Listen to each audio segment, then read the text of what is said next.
आज जो मैं आपको कहानी सुनाने जा रही हूँ, ये बहुत प्रचलित गणेश जी की कहानी है। ये कहानी सभी प्रकार के व्रत उपवास में कही और सुनी जाती है। आओ सुनते हैं। एक गांव में एक अंधी बुढ़िया रहती थी। उसके एक बेटा और बहू थी। वह बुढ़िया रोज सुबह गणेश जी की पूजा किया करती थी और बाद में कुछ समय उनके ध्यान में बैठ जाया करती थी।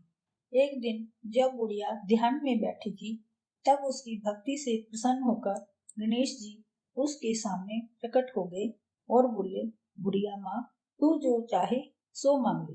बुढ़िया बोली, हे गणेश जी महाराज, मैं आपके दर्शन पाकर धन्य हो गई, लेकिन मुझे तो मांगना नहीं आता, मैं कैसे और क्या मांगू। तब गणेश जी बोले, अपने बहू बेटे से पूछ कर मांगे। तब बुढ़िया ने अपने बेटे से कहा, गणेश जी कहते हैं तू कुछ मांग ले, बता मैं क्या मांगू। बेटे ने कहा, माँ तू धन मांग ले। बहू से पूछा तो बहू ने कहा, पोता मांग ले। तब बुढ़िया ने सोचा कि ये तो अपने अपने मतलब की बात कह रहे हैं। अतः उस बुढ़िया ने अपनी पड़ोसन से पूछा और उसने कहा, बुढ़िया तू तो थोड़े दिन जिएगी, क्यों तू धन मांगे और क्यों पोता मांगे। तू तो अपनी आंखों की रोशनी मांग ले, जिससे तेरी जिंदगी आराम से कट जाए।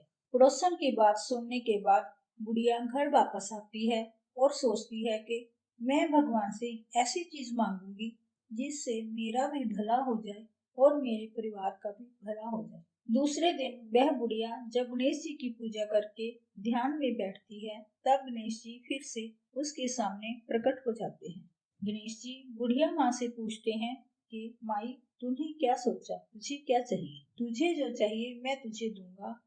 इस पर बुढ़िया बोली, यदि आप प्रसन्न हैं तो मुझे 9 करोड़ की माया दे, निरोगी काया दे, अमर सुहाग दे, आंखों की रोशनी दे, नाती दे, पोता दे और सब परिवार को सुख दे और अंत में मोक्ष दे।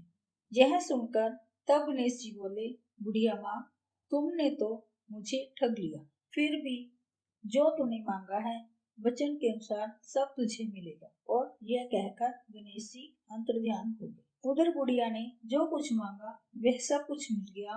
हे गणेश जी महाराज, जैसे तुमने उस बुढ़िया को सब कुछ दिया वैसे ही सबको देना। बोलो गणेश जी महाराज की जय।